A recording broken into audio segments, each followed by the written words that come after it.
In the probability samples, we have the simple random sampling, we have the systematic sampling, stratified sampling, etc.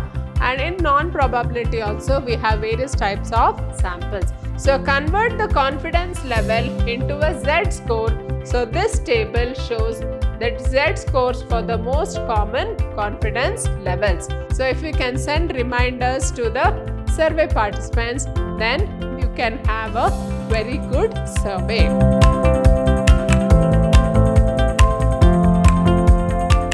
Hello everyone, I am Purnima, faculty in the Department of Commerce and Management, Vidhyaashram First Grade College, Temple of Excellence, MYSURU. I welcome you all to this session. In this session of session 4 of Unit 4, we will just have a discussion on what is the population size and how do you calculate the sample size of the samples. Now, the other important consideration to make when determining your sample size is the size of the entire population you want to study. Now, if you are conducting a research, then the most important thing will be the size of the population on whom you want to conduct the study. Now, based on the size of the population, you have to decide about the sample size. A population is the entire group that you want to draw conclusions about. So, a population means it will be the entire group from whom you have to collect the information.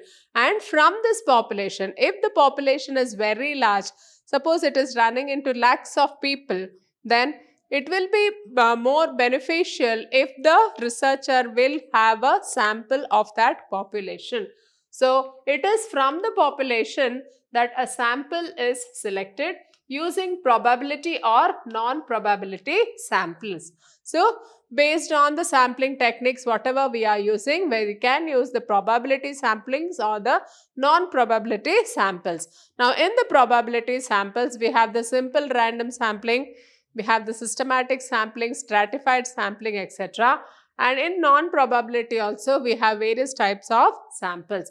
So, based on our convenience, we can select any one of the samples. The population size may be known as the total number of employees in a company or unknown, such as the number of pet keepers in a country. But there is a need for a close estimate, especially when dealing with a relatively small or easy to measure groups of people.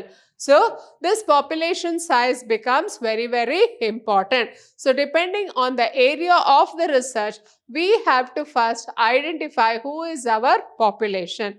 Now, how do you identify the population?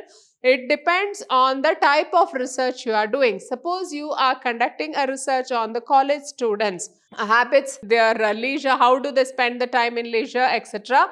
Then you have to collect the information from the college students across the entire India, or it may be restricted to one particular city or one particular area. So, depending on the convenience. So, in this way, you have to see that first you define the total population size and then you have to have a close estimate of the sample. Now, how do we decide what is the optimum sample size of the population? So, as demonstrated, do the calculation below. A sample size about 385 will give you a sufficient sample size to draw assumptions of nearly any population size at 95% confidence level with 5% of margin error, which is why samples of 400 and 500 are often used in research. So, in areas of research, if it is if they use mostly 400 to 500 samples in the research. Now, how do we come at this number? I'll explain it the next slide. However, if you are looking to draw comparisons between different subgroups, for example, provinces within a country, a larger sample size is required. So, based on the area of research, you have to decide on the sample. Geopol typically recommends a sample size of 400 per country as the minimum viable sample for a research project. So, 800 per country for conducting a study with analysis by a second level breakdown such as females versus males, and 1200 per country for doing third level breakdowns such as males aged between 18 to 24 in Nairobi. So, as per the GeoPoll, so they have conducted, it is a research-based organization. So, it recommends a sample size of 400 per country for a research project and 800 per country for a study with analysis and 1200 per country for a third level breakdown. So, in this way, they have just fixed what is the optimum sample size for different areas of research. Then, as we have defined all the necessary terms, let us briefly learn how to determine the sample size using a sample calculation formula known as the Andrew Fisher's formula. The first one, determine the population size if known. So, before you just decide about the sample size, first you have to determine what is the size of the population. Second one is determine the confidence level. So, in my previous sessions, I have already explained you about the confidence level. So, confidence interval, so that you have to make a note of. And third one, determine the confidence level. Again, this I have just explained in my previous sessions. Then, determine the standard deviation of 0.5 is a safe choice where the figure is unknown. So, next step will be, so the first step is determine the population size. Second one will be determine the confidence interval. Third one will be determine the confidence level. Fourth one will be determine the standard deviation. So, convert the confidence level into a Z-score. So, this table shows the Z-scores for the most common confidence levels.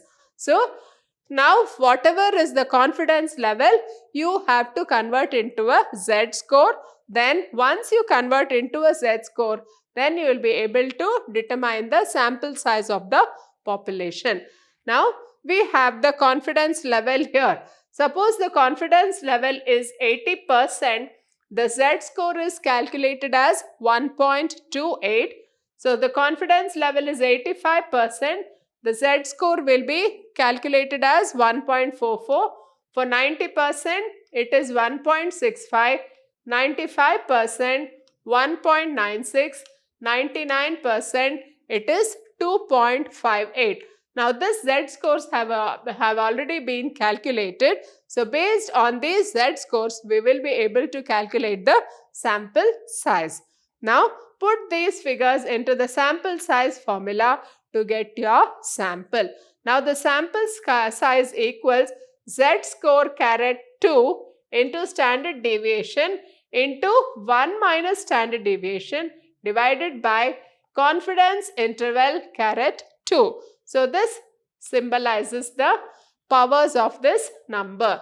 So, it can be an inverted V is also called as a caret, or it also determines the power of that particular number. Now, with the help of this formula, we will be able to calculate the sample size. Now, here is an example calculation. Say you choose to work with a 95% confidence level and a standard deviation of 0.5 and a confidence interval of plus or minus 5%, you just need to substitute the values in the formula. Now, in the previous slide, we have the formula here.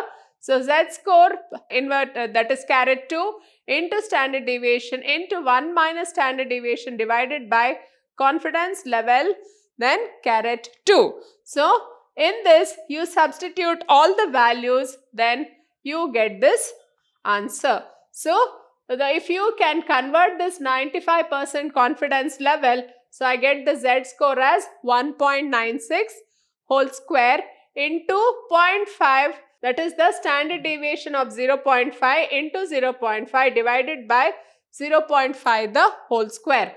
Now, when I square this, I get 3.8416 into 0.5 into 0.5, it is 0.25 divided by 0.0025. Now, I just divide 0.9604 divided by 0.0025. I get the answer as 384.16. So this is the number which I had told in the previous slide. So your sample size should be 385. So in this way, we have to calculate the sample size. Then, fortunately, there are several available online tools to help you with this calculation. Here's an online sample calculator from Easy Calculation. Just put in the confidence level, population size, confidence interval, and the perfect sample size is calculated for you. So, if you can just make use of the various online tools for calculation of sample size, so that will be better. So, with the help of the confidence level, population size, population interval, we can always find out the perfect sample size. Then, how to calculate the sample size? So, there are certain factors here. The first one is the goals and objectives. What do you hope to do with the survey? Are you planning on projecting the results onto a whole demographic or population? Do you want to see how specific group thinks? So, it all depends on the goals and objectives of the research. So, what do you hope to do with the survey? So, if you are conducting a survey, then what is the main aim of conducting the survey? That becomes important. Then, are you planning on projecting the results onto a whole demographic or population? If you are intending to generalize the result of that survey, then you need to have a proper sample size. So, do you want to see how a specific group thinks, or are you trying to make a big decision or just set a direction? If you are going to be projecting your survey results on a larger population, the sample size is critical. So, if you want to project your results on a large population, then the sample size becomes very critical, and you will want to make sure that it is balanced and reflects the community as a whole. So, it should reflect the community as a whole. So, in this way, we have to just decide the goals and objectives play an important factor in deciding about the sample size. Then, if you are trying to get a feel for preferences, then the sample size isn't as critical. For example, you are surveying a homeowners across US and the cost of cooling their homes in summer. A homeowner in the south probably spends a lot more money cooling their home in the humid heat rather than someone in Denver where the climate is more dry and cool. If you are conducting a research based on preferences, then, so here is an example. So, you are surveying homeowners across the US and on the cost of cooling their homes in summer. A homeowner in the south probably spends a lot more money cooling their home in humid heat than someone in Denver where the climate is more dry and cool.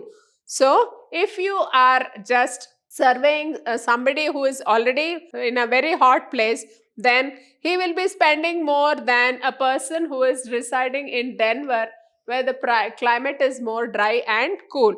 So, you should try to see that the samples whom you are collecting, they are representative of the population. For the most accurate result, you will need to get responses from people in all US areas and environments. If you only collect responses from one extreme, such as the warm south, your results will be skewed. So, in order to see that the results are not skewed, you have to see that you collect responses from people residing in all areas of the US. Next one is the precision level. So, how close do you want the survey results to mimic the true value if everyone responded?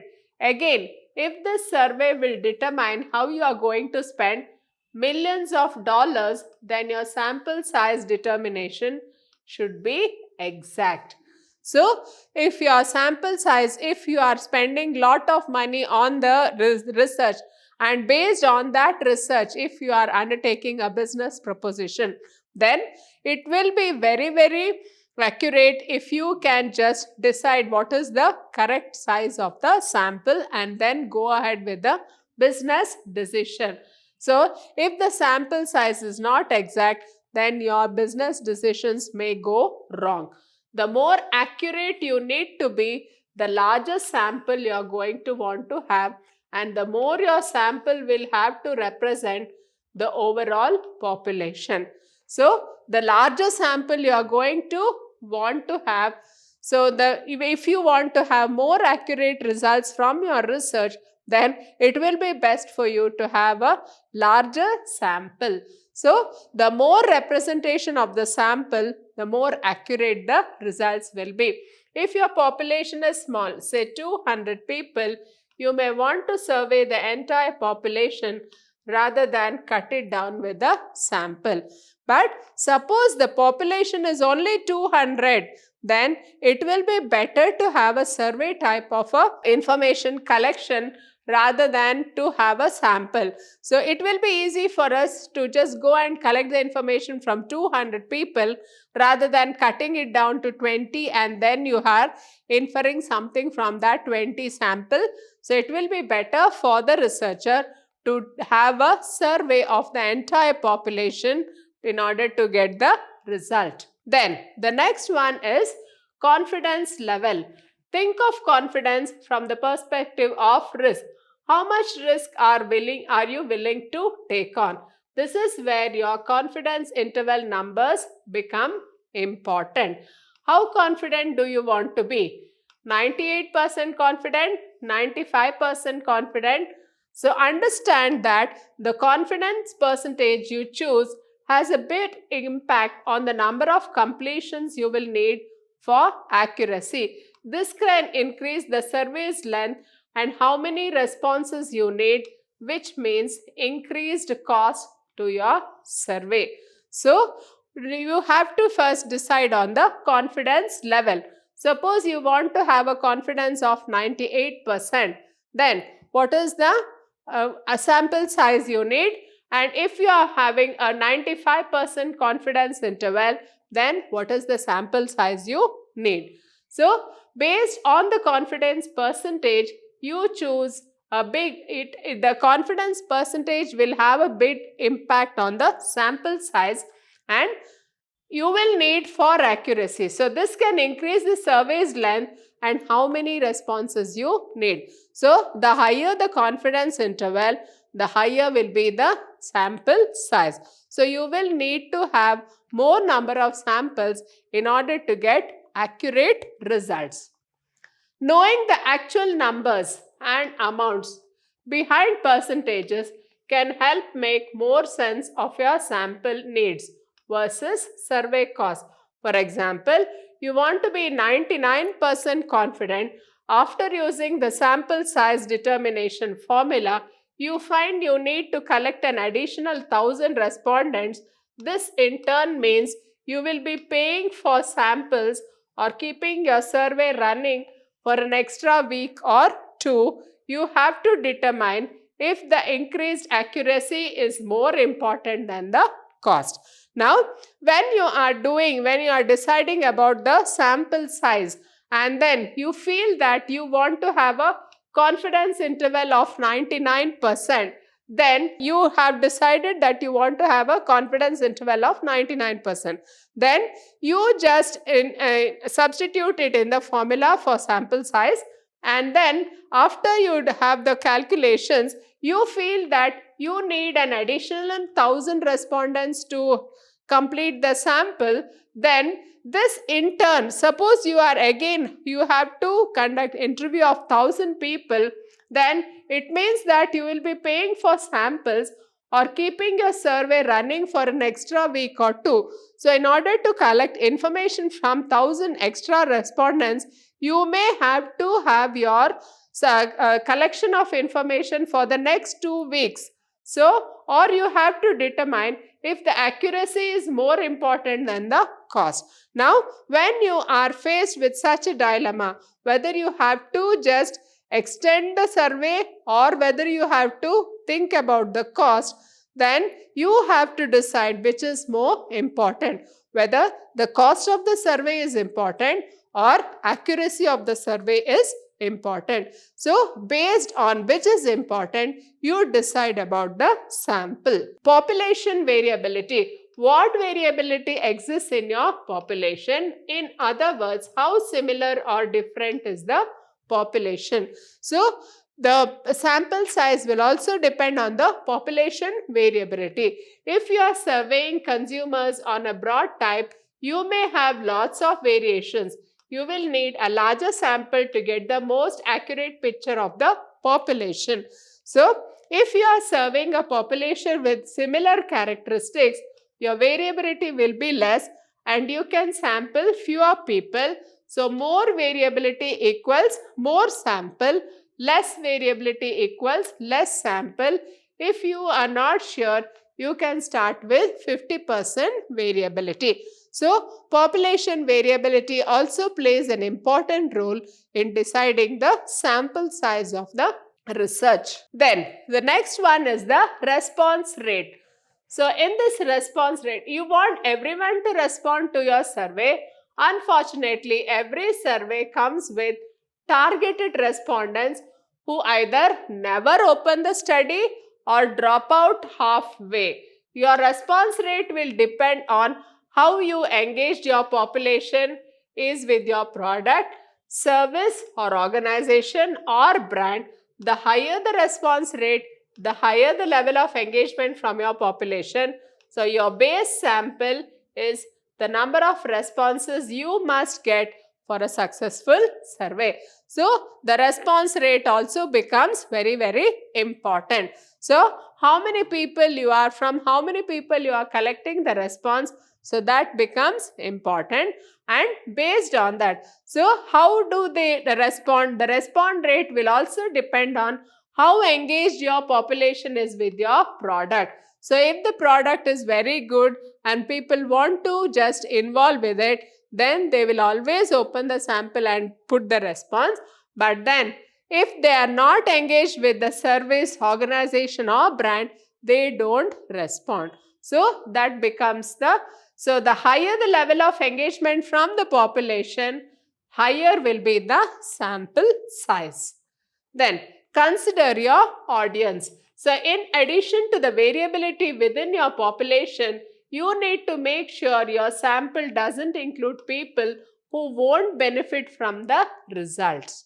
So, this sample from whoever you are collecting the samples, so they should get some benefit from the research. Otherwise, it will be not good to just include them into the sample.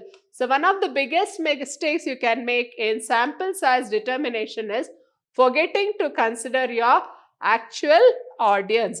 You don't want to send a survey asking about the quality of a local apartment amenities to a group of homeowners, for example. So, we should understand that this kind of a survey, it should be beneficial to the respondents. So, here you have an example. So, if you want to send a survey asking about the quality of the local apartment amenities, so to the homeowners, a group of homeowners, for example, so then that will be a very bad choice of the survey. Then, focus on your survey's objectives. You may start with general demographics and characteristics, but can you narrow these characteristics down even more? Narrowing down your audience makes it easier to get more accurate results from a small sample size. For example, you want to know how people will react to new automobile technology. Your current population includes anyone who owns a car in a particular market. However, you know your targeted audience is people who drive cars that are less than 5 years old. You can remove anyone with an older vehicle from your sample because they are unlikely to purchase your product. So, in this way, you may start with the general demographics, that is, you can narrow the characteristics down even more. Suppose you want to know how people will react to new automobile technology, then your current population will include anybody who owns a car. If you are conducting a survey of the people's reaction to the new automobile technology, then anyone who is owning a car will become your sample. But then here you have to again narrow down the sample. So how do you narrow down the sample? You just have your target audience of people who own cars which are less than 5 years old. So those people who are having cars for more than 5 years old, that means that they don't respond to the latest technology. So in this way you can narrow down the survey. Once you know what you hope to gain from your survey and what variables exist within your population, you can decide how to calculate the sample size. So using the formula for determining the sample size is a great starting point to get accurate results. So I have already explained you how to calculate the sample size, the formula, etc. So after calculating your sample size, you will want to find a reliable customer survey software to help you accurately collect survey responses and turn them into analyzed reports. So you should see that you collect the survey responses and turn them into analyzed reports. Now, to conclude this unit, to meet the goal of your survey, you may have to try a few methods to increase the response rate. The first one is increase the list of people who receive the survey. Then use multiple distribution channels such as SMS surveys, website surveys and email surveys to get a wider audience. So first thing is you increase the list of people from whom you will be surveying. Second one is you have different distribution channels. So that is through the SMS you can have survey, website survey, email survey, etc. Send reminders to survey participants to complete the survey. So if you can send reminders to the survey participants, then you can have a very good survey. Offer incentives for completing the survey such as an entry into a prize drawing or a discount on the respondent's next order. So if you can offer incentives, so that will be very good for getting the response. Consider your survey structured and find ways to make your questions more straightforward. The less work someone has to do to complete the survey, the more likely they will finish it. Longer surveys tend to have lower response rates due to the length of time it takes to complete the survey.